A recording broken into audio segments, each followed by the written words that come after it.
कर्नाटक, महाराष्ट्र आणि गोवा या राज्यातील प्रमुख देवस्थानांपैकी एक असलेल्या कोट्यवधी भक्तांचे श्रद्धास्थान असलेल्या श्री रेणुका देवी यल्लमा मंदिराचे विकासकाम वेगात सुरू असून सौंदत्ती क्षेत्राला पूर्णतः बदलून एक नवीन रूप देण्यासाठी केंद्र आणि राज्य सरकार पुढाकार घेत आहेत.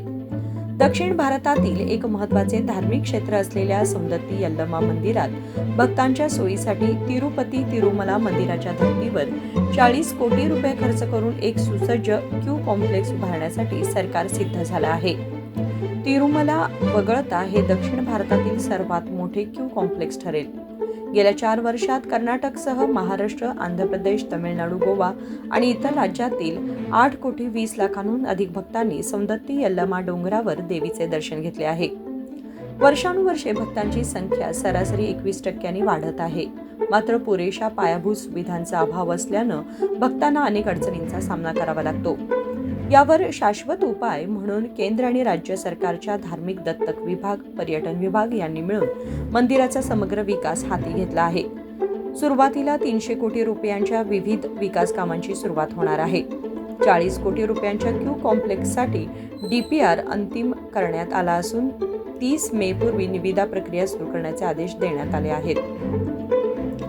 याआधीच तिरुमलाच्या धर्तीवरती देवी दर्शनाची व्यवस्था, धर्मस्थळच्या धर्तीवर अन्नदासोह तसेच जनावरांसाठी मेवा दासोह कार्यक्रम आखण्यात आले आहेत.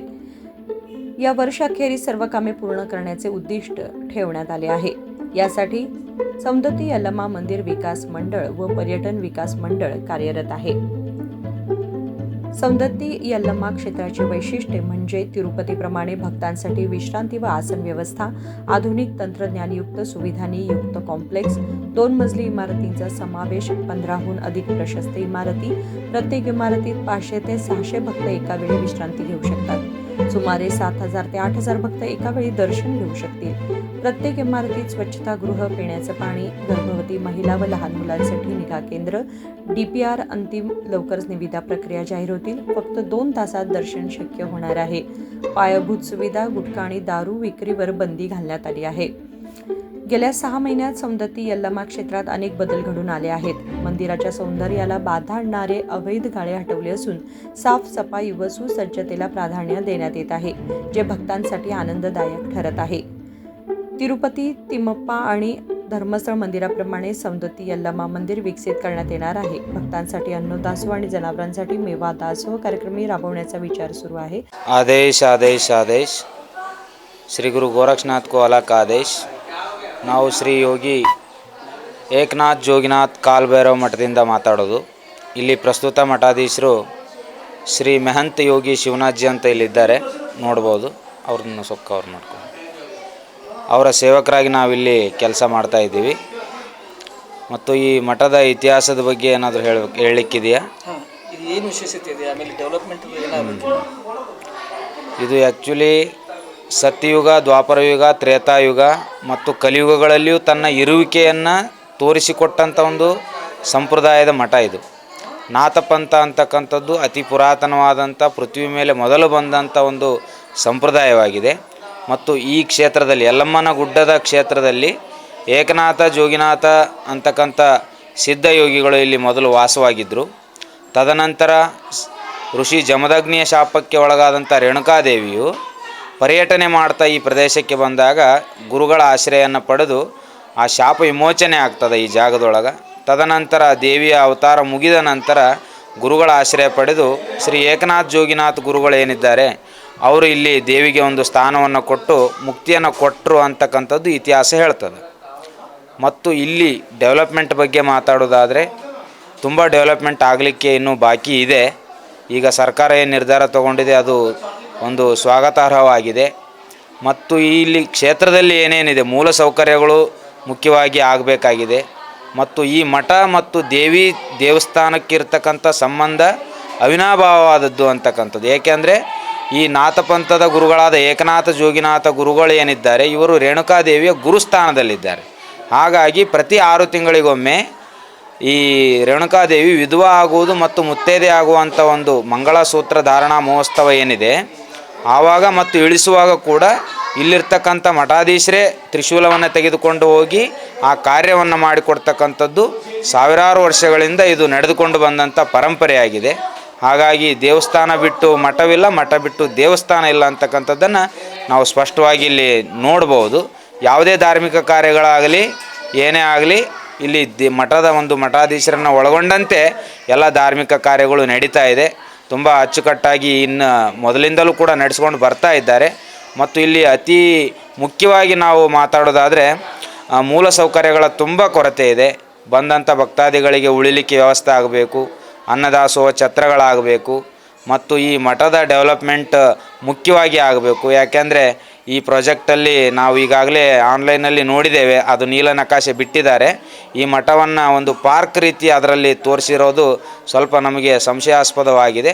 ಆ ಸಂಬಂಧಪಟ್ಟಂತೆ ನಾವು ಮೇಲಧಿಕಾರಿಗಳನ್ನು ಭೇಟಿ ಮಾಡ್ತೀವಿ ಮುಂದೆ. 300 ಕೋಟಿ ರೂಪಾಯಿ ಬಿಡುಗಡೆ ಮಾಡಿದೆ ಕೇಂದ್ರ ಹಾಗೂ ರಾಜ್ಯ ಸರ್ಕಾರ. ಹಾಂ, ಈಗ ಸ್ವಚ್ಛತೆ ಎಲ್ಲ ಆದ್ಯತೆ ಕೊಟ್ಟಿದೆ ಸರ್. ಈಗ ಕಳೆದ 6 ತಿಂಗಳಿಗೆ ಹೋಲಿಸಿದರೆ ಈಗ ಹೇಗಿದೆ ಸವದತ್ತಿ ಕ್ಷೇತ್ರ? ಕಳೆದ 6 ತಿಂಗಳಿಗೆ ಈಗ ಹೋಲಿಸಿದರೆ ಇದು ಮಳೆಗಾಲ ಬಂದ ಮೇಲೆ ಯಾವ ರೀತಿ ಈ ರೀತಿ ಸ್ವಚ್ಛವಾಗಿ ಇದ್ದೇ ಇರುತ್ತೆ. ಮಳೆ ಬಿದ್ದ ಮೇಲೆ ಹೆಚ್ಚಿನ ಒಂದು ಬದಲಾವಣೆ ಈಗ ನೋಡಬೇಕಾದ್ರೆ ಪ್ರಸ್ತುತ ಕಾಲಮಾನದಲ್ಲಿ ಈ ಅನಧಿಕೃತ ಅಂಗಡಿಗಳನ್ನೇನು ಎಬ್ಸಿದಾರಲ್ಲ, ಇದು ತುಂಬ ಅತ್ಯುತ್ತಮವಾದಂಥ ಒಂದು ಸರ್ಕಾರದ ನಡೆ ಅಂತ ನಾವು ಹೇಳಲಿಕ್ಕೆ ಇಚ್ಛೆ ಪಡ್ತೇವೆ. ಮತ್ತು ಇದು ಆಗಬೇಕಿತ್ತು. ತುಂಬ ಜನರಿಗೆ ತೊಂದರೆ ಆಗ್ತಾಯಿತ್ತು, ಹೋಗಲಿಕ್ಕೆ ಬರಲಿಕ್ಕೆಲ್ಲ ಓಡಾಡುವ ದಾರಿಯಲ್ಲೆಲ್ಲ ಅನಧಿಕೃತ ಅಂಗಡಿಗಳಿದ್ವು, ಅದೆಲ್ಲ ತೆರವುಗೊಳಿಸಿದ್ದಾರೆ. ಮತ್ತು ಕೆಮಿಕಲ್ ಯುಕ್ತವಾದಂಥ ಕುಂಕುಮ ಭಂಡಾರಗಳನ್ನು ಮಾರ್ತಾಯಿದ್ರು. ಅದರಿಂದ ಒಂದು ಪರಿಸರ ಮಾಲಿನ್ಯ ಕೂಡ ಉಂಟಾಗ್ತಾಯಿತ್ತು. ಅದರ ಕೂಡ ಒಂದು ಹತೋಟಿಯನ್ನು ಮಾಡಿದ್ದಾರೆ ಸರ್ಕಾರದವರು. ಅದು ಮಾನ್ಯ ಜಿಲ್ಲಾಧಿಕಾರಿಗಳಿಗೆ ಅದರ ಕ್ರೆಡಿಟನ್ನು ನಾವು ಕೊಡಲಿಕ್ಕೆ ಇಷ್ಟಪಡ್ತೇವೆ.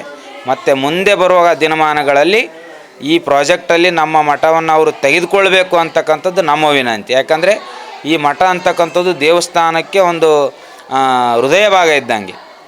ಈ ಮಠದಲ್ಲಿರ್ತಕ್ಕಂಥ ಎಲ್ಲ ಧಾರ್ಮಿಕ ಕಾರ್ಯಗಳು ದೇವಸ್ಥಾನಕ್ಕೆ ಸಂಬಂಧಪಟ್ಟ ಇರೋದರಿಂದ ಮುಂದೆ ಅವರು ಏನು ಮಾನ್ಯ ಜಿಲ್ಲಾಧಿಕಾರಿಗಳು ಮೊನ್ನೆ ಪ್ರೆಸ್ ಮೀಟಲ್ಲಿ ಹೇಳಿದ್ದಾರೆ.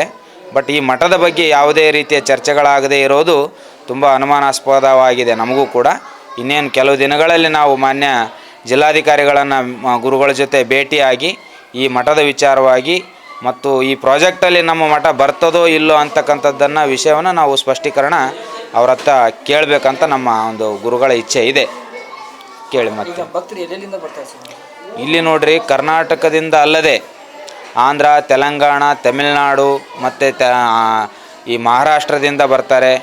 ಮತ್ತು ಈಗ ನಾವು ಕೆಲವು ವಿದ್ಯಮಾನಗಳನ್ನು ನೋಡಿದಾಗ ಕ್ಷೇತ್ರ ತುಂಬ ಡೆವಲಪ್ಮೆಂಟ್ ಆಗಿರೋದ್ರಿಂದ ಉತ್ತರ ಭಾರತದಿಂದಲೂ ಕೂಡ ನಮಗೆ ಜನಗಳು ಇಲ್ಲಿ ಭಕ್ತಾದಿಗಳು ಬರ್ತಾ ಇದ್ದಾರೆ.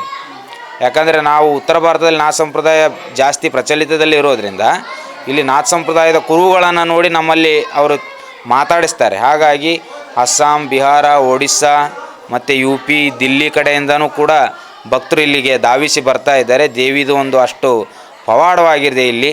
ಹಾಗಾಗಿ ಆ ಧಾರ್ಮಿಕ ಶಕ್ತಿಗೆ ಎಲ್ಲರೂ ತಲೆಬಾಗಿ ಇಲ್ಲಿ ಹೊರ ರಾಜ್ಯದಿಂದಲೂ ಕೂಡ ಬರ್ತಾ ಇದ್ದಾರೆ. ಮತ್ತು ನಾವು ಕೆಲವು ಸಾರಿ ಇಲ್ಲಿ ನೋಡ್ಬೋದು, ಈ ಪರ್ಯಟನೆ ಮಾಡಲಿಕ್ಕೆ ಬರ್ತಕ್ಕಂಥ ಈ ವಿದೇಶಿ ಪ್ರವಾಸಿಗರು ಕೂಡ ಈ ಕ್ಷೇತ್ರಕ್ಕೆ ಇತ್ತೀಚಿನ ದಿನಗಳಲ್ಲಿ ಬರ್ತಾ ಇರೋದು ತುಂಬ ಒಂದು ಒಳ್ಳೆಯ ಡೆವಲಪ್ಮೆಂಟ್ ಅಂತ ನಾವು ಹೇಳಲಿಕ್ಕೆ ಇಷ್ಟಪಡ್ತೀವಿ.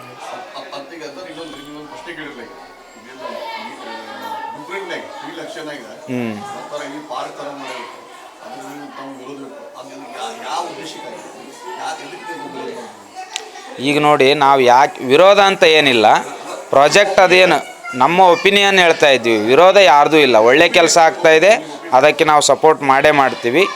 ನಮಗೆ ಒಂದು ಪ್ರಶ್ನೆ ಏನು, ಈಗ ಮೊನ್ನೆ ಆನ್ಲೈನಲ್ಲಿ ಏನು ಅದನ್ನು ರಿಲೀಸ್ ಮಾಡಿದ್ದಾರೆ ದೇವಿದು ಈ ಪ್ರಾಜೆಕ್ಟ್ದು ಏನು ನೀಲನಕಾಶೆ, ಅದರಲ್ಲಿ ಈ ಸೂರ್ಯಾಭಿಮುಖವಾಗಿರ್ತಕ್ಕಂಥ ದ್ವಾರವನ್ನು ಕೇವಲ ಒಂದು ದಾರಿಯನ್ನಾಗಿ ಮತ್ತು ನಮ್ಮ ಮಠ ಇರ್ತಕ್ಕಂಥ ಜಾಗವನ್ನು ಅಲ್ಲಿ ಒಂದು ಪಾರ್ಕ್ ಗಿಡಗಳ ರೀತಿ ಅದನ್ನು ಬಿಂಬಿಸಿದ್ದಾರೆ. ಮತ್ತು ಅದು ಫೈನಲ್ ಹೌದಲ್ಲ ಅಂತಕ್ಕಂಥದ್ದು ನಮಗೂ ಕೂಡ ಇನ್ನೂ ಕನ್ಫರ್ಮ್ ಆಗಿಲ್ಲ.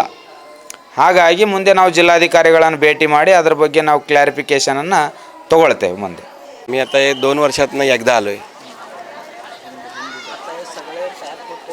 होय, जरा फरक आहे. म्हणजे लोकांना यायला जायला सुविधा झाल्या, हाय व्यवस्थित आहे, काय अडचण नाही. सो इधर मंदिर में और क्या एक्सपेक्टेशन है? साफ सफाई मेन मेन तो साफ मेन सफाई। Main government, Karnataka government 100 crore rupees खर्च कर रहे हैं बरोबर आहे. बहुत सारा चेंज करने के लिए, लेकिन महाराष्ट्र से बहुत लोग भक्ताजी आते हैं. हाँ जी, हाँ जी. हमारा चैनल बहुत कन्नड़ एंड मराठी में है. हाँ थांब जरा. महाराष्ट्र से जो आप आते हैं, आपका क्या एक्सपेक्टेशन है कि कैसे आपको इधर ज़्यादा से ज़्यादा इधर साफ सफाई बहुत ज़रूरी है. गंदगी बहुत है यहाँ पे. साफ सफाई रहने के लिए साफ सफाई जरूरी है. साफ सफाई होना चाहिए. बहुत गंदगी है इधर. बस अभी कैसा है अभी देवस्थान का है? देवस्थान का तो सब अच्छा है, देवस्थान ठीक है. नहीं कोई प्रॉब्लम नहीं है. आपका नाम? सुरेश राजाराम जाधव, सांगली मिरज. आप गोवा में किधर से? हम गोवा पेडने से आए. पेडने से आए. आप हर वर्ष आते हैं? हम बहुत टाइम आते हैं, हर बरस 2-3 बार आते हैं. Very good. तो आपको ये 2 वर्ष में क्या इधर चेंजेस लग रहा है? चेंजेस मैं जस्ट अभी आ रहा हुआ, हम तो देखा दे. आप बोल रहे कि आप कंटिन्यूसली आते रहते हो तो इसलिए नहीं अभी तो आप बोल रहे तो अभी जस्ट अराइव हुआ तो इधर थोड़ा क्लीन है, एरिया क्लीन है. क्योंकि अभी गवर्नमेंट ऑफ कर्नाटका यल्लम्मा देवस्थान के डेवलपमेंट के लिए 300 करोड़ रुपए का ग्रांट दे दिया है, लेकिन वो अभी टेंडरिंग वगैरह होकर उसको टाइम लगेगा. हाँ बराबर. लेकिन ये बरस 2 बरस में आपको क्या चेंजेस लग रहा है in terms of cleanliness, in terms of बहुत चेंजेस है. हाँ, बहुत अभी तो हम एंटर हुआ तो पूरा क्लीन दिखा है एरिया. फिर आपको लगता है कि गोवा से बहुत सारे लोग आते हैं इधर, बहुत आते हैं, बहुत. तो आपको भी फिर गोवा गवर्नमेंट से बोलना चाहिए कि इधर कुछ धर्मशाला वगैरह करने के लिए नहीं बराबर करना मांगता है. करना चाहिए. 100%. गोवन टूरिस्ट आते तो उनको भी 100% करना मांगता है. हमारे यहाँ तिरुपति में कर्नाटक गवर्नमेंट का उधर हमारा धर्मशाला और स्टेइंग फैसिलिटीज़ है. तो गोवा गवर्नमेंट को किस तरह से इधर जब गोवन टूरिस्ट आते हैं किस तरह से इधर उनका भी क्या कोऑपरेशन चाहिए इधर? हमारा गोवा गवर्नमेंट से यहाँ तो टूरिस्ट डेस्टिनेशन भी है ये. हाँ. और भगवान का भी है, बहुत है. तो गोवा गवर्नमेंट ने यहाँ थोड़ा क्या बोलते हैं धर्मशाला बनाना मांगता है. विनोद कोलकार, KMM मराठी, बेळगाव.